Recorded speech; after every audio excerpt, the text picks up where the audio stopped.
गांव में शाम के 7 बजने को थे। सूरज ढल चुका था और हर रोज की तरह आज भी चौपाल में लगी बड़ी घंटी की आवाज पूरे गांव में गूंज रही थी। ये घंटी चेतावनी थी, 7 बजे के बाद कोई घर से बाहर नहीं रहेगा। 7 बजने वाले हैं, अपने अपने घरों की तरफ बढ़ते रहो। 7 बजने वाले हैं, अपने अपने घरों की तरफ बढ़ते रहो। हेलो जी प्रताप सिंह साहब। गोपाल, 7 बजने वाले हैं, सब लोग घर गए या नहीं? जी प्रताप सिंह साहब, लगभग सब चले ही गए। लगभग? तू जानता है ना 7 बजे के बाद क्या होता है। फौरन घर भेज सबको। जी प्रताप सिंह साहब, कल मिलते हैं। ठीक है, तू भी जल्द घर चले जा। अर्जुन। हाँ पापा। 7 बजने वाले हैं, जाओ जाके सारे खिड़की दरवाजे बंद कर दो। हाँ पापा। 7 बजने वाले हैं, अपने अपने घरों की तरफ बढ़ते रहो। गांव के बाजार में जमुना काकी अपनी चाय की दुकान बंद कर रही थी। तभी भीमराज आ धमका। अरे काकी, चाय तो पिला दे। अरे बावड़े, घंटी की आवाज ना सुनी के तने? 7 बजन को है, जल्दी से घर निकल वरना। अरे बुढ़िया, तू बहुत सोचती है। ये सब बस फालतू की बातें हैं, इतना दिमाग मत लगाया कर। बेटे भीमराज, थारे से बहस करने का समय ना है हमारे पास। बेहतर होगा कि 7 बजने से पहले तू अपने घर पहुंच जा, क्योंकि अगर रास्ते में वो मिल रहे ना तो दोबारा यहाँ मत आइयो। क्यों? क्योंकि मैं दरवाजा ना खोलूंगी, समझ गया? जा यहाँ से अब। हाँ हाँ, जाता हूँ।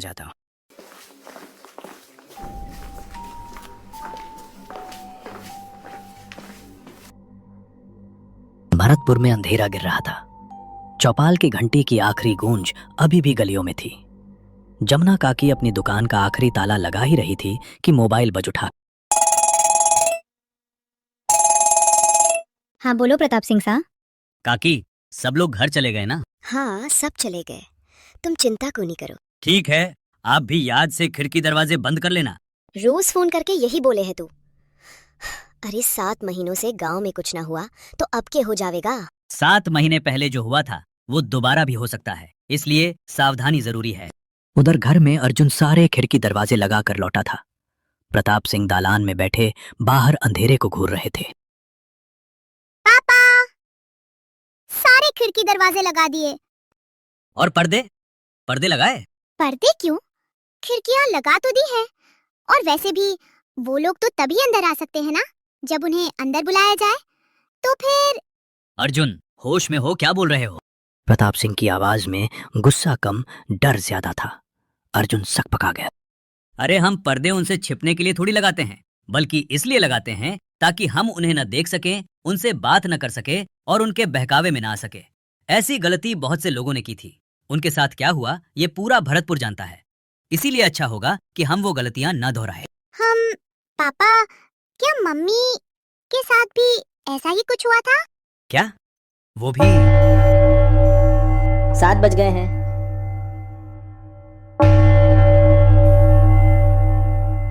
जाओ जल्दी से जाकर पर्दे लगा दो, वो लोग अब आते ही होंगे। तो प्रताप सिंह की बात मानकर अर्जुन खिड़कियों पर पर्दे लगाने के लिए चला गया। घर में एक अजीब सा सन्नाटा था। बाहर झिंगुरों की आवाज भी अब बंद हो गई थी। अर्जुन ने जैसे ही पहली खिड़की का पर्दा खींचा, उसकी नजर बाहर गली में पड़ी। पर अभी वो पर्दे लगा ही रहा था कि उसने ऐसा कुछ देखा जिससे उसके होश उड़ गए। मम्मी? खिड़की के ठीक बाहर पीपल के पेड़ के नीचे गौरी खड़ी थी, बिल्कुल वैसी ही जैसी 7 महीने पहले थी। अर्जुन बेटा। मम्मी आप? हाँ अर्जुन बेटा। पर आप यहाँ कैसे? मिलने आई हूँ बेटा। हाँ, पर आप तो मर गए थे ना? नहीं तो देखो मुझे, मैं तो जिंदा हूँ। लेकिन पापा ने तो बोला आप मर चुके हो। फिर तुम्हारे पापा झूठ बोल रहे हैं बेटा। अर्जुन का दिमाग सुन्न पड़ गया। 7 बज चुके थे। चौपाल की घंटी शांत हो चुकी थी और खिड़की के बाहर उसकी मरी हुई माँ खड़ी मुस्कुरा रही थी। और अर्जुन की सांसें थम सी गई थीं। खिड़की के बाहर गौरी खड़ी थी, वही चेहरा, वही साड़ी, वही आवाज। मतलब आप मरे नहीं हो? नहीं, मैं तो बस रास्ता भटक गई थी। आज बहुत मुश्किल से तुम्हारे पास आ पाई हूँ, बस तुमसे मिलने। हाँ सच्ची? हाँ बेटा, अब चलो मुझे अंदर आने दो। 7 बज गए हैं, वो लोग आते ही होंगे। हाँ, मैं पापा को बोलता हूँ। नहीं नहीं, पापा को क्यों बुला रहे हो? वो मुझे देख तो पाएंगे नहीं। और जब तक मैं उन्हें समझाऊंगी तब तक तो बहुत देर हो जाएगी, इसलिए तुम ही जल्दी से दरवाजा खोल दो, जाओ। अर्जुन के कानों में प्रताप सिंह की चेतावनी गूंज रही थी। उनके बहकावे में ना आ सके, पर सामने उसकी मम्मी थी, जिंदा। तो पर पापा ने 7 बजे के बाद दरवाजा खोलने से मना किया है। बेटा मेरे पास ज्यादा वक्त नहीं है, मैं ज्यादा देर तक बाहर नहीं रह सकती। तुमने दरवाजा नहीं खोला तो? नहीं, मैं खोलता हूँ। तो अर्जुन दौड़ता हुआ अपने घर के दरवाजे पर पहुंचा। 7 बज चुके थे, 7 बज चुके थे। भरतपुर की हर गली में सन्नाटा था, सिर्फ झींगुर की आवाजें आ रही थी। अर्जुन ने कांपते हाथों से दरवाजे की कुंडी खोली। दरवाजा खुला, पर सामने कोई नहीं था। गली बिल्कुल खाली थी। मम्मी, मम्मी, अरे मम्मी कहाँ गई? मम्मी कहाँ हो? जल्दी आओ ना। तभी पीछे से एक आवाज आई, अर्जुन तुमने दरवाजा क्यों खोला है? पापा, वो मम्मी। अर्जुन मम्मी को अपनी ओर आते देख ही रहा था कि तभी प्रताप सिंह ने एकदम से घर की सारी लाइट्स बंद कर दी। लाइट के अचानक बंद होते ही अर्जुन पीछे पलटा। उसके सामने अंधेरे में प्रताप सिंह खड़े थे, जो अर्जुन को चुप रहने का इशारा कर रहे थे, उंगली होठों पर रखे हुए। अर्जुन बेटा, अरे कहाँ चले गए तुम? देखो मैं आ गई। मम्मी से नहीं मिलोगे? गौरी की आवाज अब दरवाजे के ठीक बाहर से आ रही थी। अर्जुन के पैर कांपने लगे, पर प्रताप सिंह ने उसका हाथ कसकर पकड़ लिया। गौरी अर्जुन को आवाज लगा रही थी, पर वो वहां था ही नहीं, क्योंकि प्रताप सिंह ने उसे खींचकर बगल वाले कमरे में छिपा दिया था और अंदर से दरवाजा बंद कर दिया था। दोनों बाप बेटे अंधेरे में सांस रोककर बैठे थे और बाहर दरवाजे पर कोई खड़ा था। 7 बजे के बाद। अर्जुन बेटा, दरवाजा नहीं खोलोगे?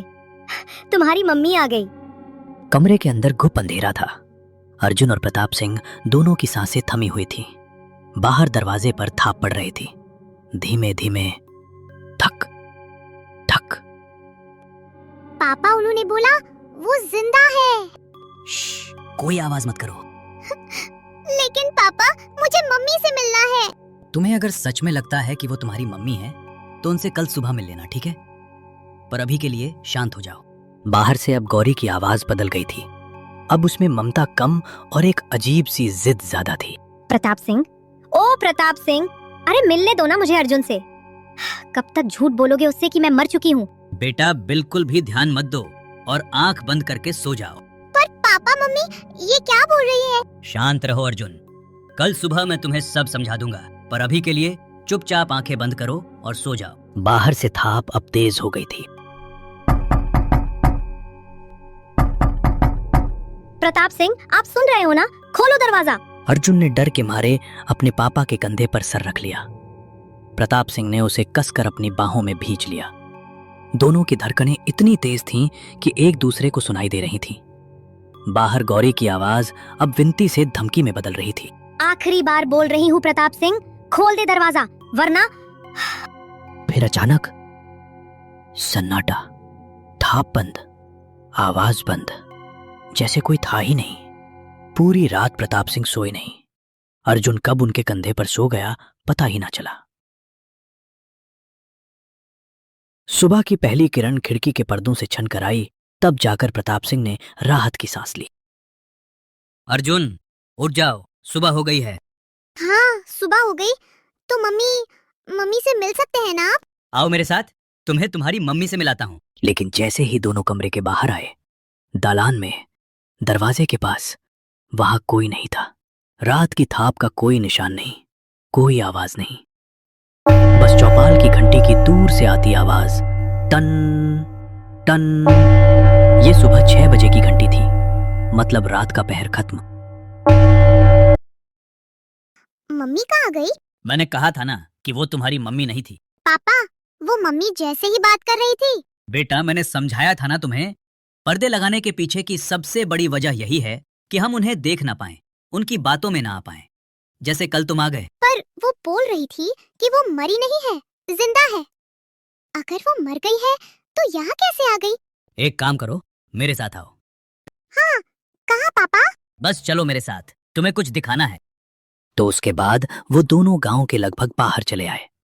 सूरज अभी पूरा निकला नहीं था, हल्की हल्की रोशनी थी और वहां पहुंचते ही अर्जुन बोला, पापा, हम लोग यहाँ क्यों चले आए?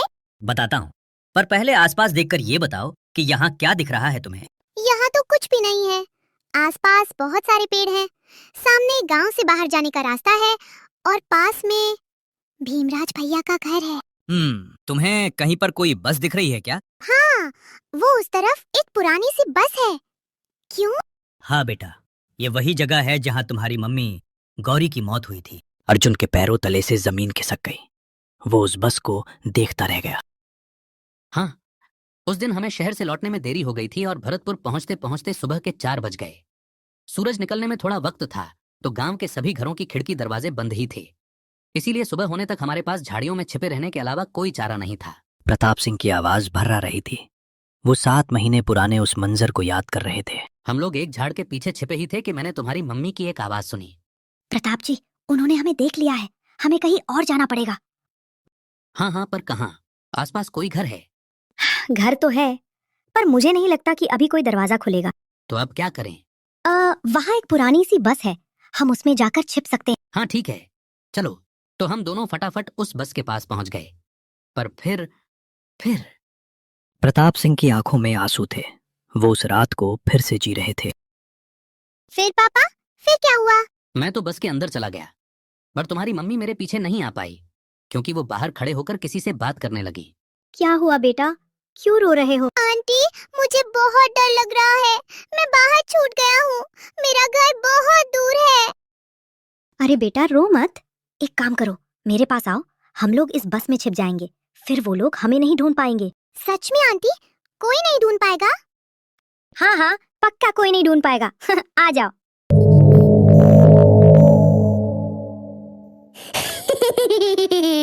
पर मैंने तो आपको ढूंढ लिया।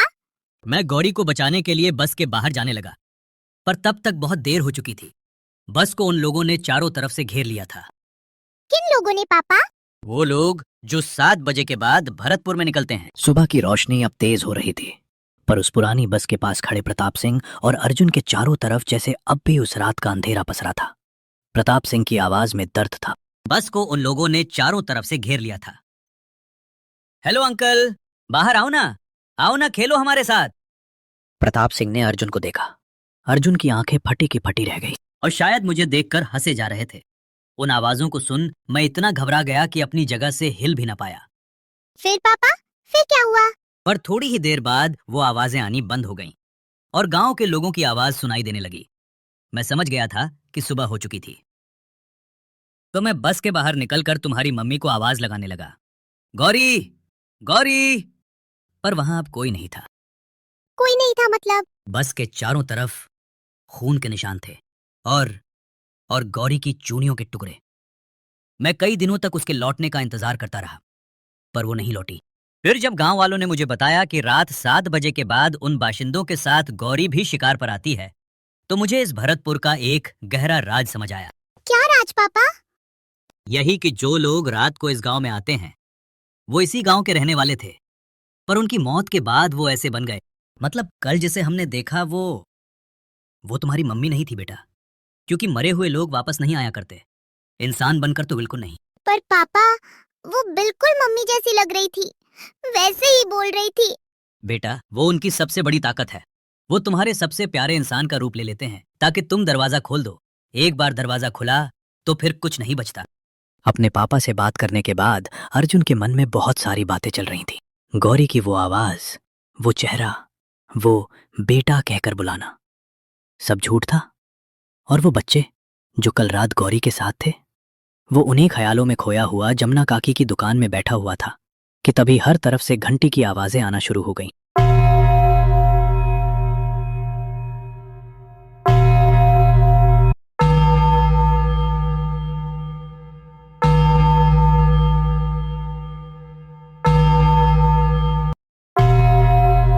सात बजने वाला है। अपने अपने घरों की तरफ बढ़ते रहो। चलो चलो, घंटा बज गया, निकलो अपने अपने घरों को।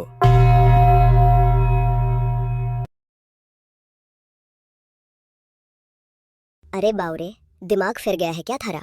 जानता है ना 7 बजे के बाद बाहर के होवे है, कच्चा चबा जावेंगे वो बाशिंदे। अरे बुढ़िया, तू फिर शुरू हो गई। बोला था ना ये सब फालतू की बातें। अच्छा, और तुझे कैसे पता कि वो कच्चा चबा जावेंगे? क्योंकि आज तक जो भी रात को बाहर रुका है वो मारा ही गया है। अच्छा, फिर तो प्रताप सिंह सा कैसे बच गया? हाँ, वो भी तो फंसा था ना रात को अपनी लुगाई के साथ। इतना सुनते ही अर्जुन के कान खड़े हो गए। उसके पापा कैसे बचे थे उस रात? ये सवाल तो उसने पूछा ही नहीं था। मैंने बोला ना, थारी फालतू बातें सुनने के लिए हमारे पास टाइम ना है।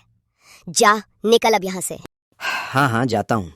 इतना कहकर भीमराज वहां से चला गया। पर भीमराज की बात ने अर्जुन का ध्यान जरूर खींच लिया था। तो वो भी अब ये सोचने लगा था कि उस रात उसकी मम्मी तो मर गई, पर पापा कैसे बच गए?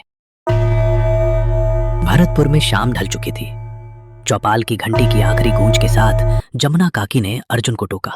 अरे छोरे, हाँ, बात न सुनी क्या तूने हमारी? बोला ना घर निकल। जी काकी।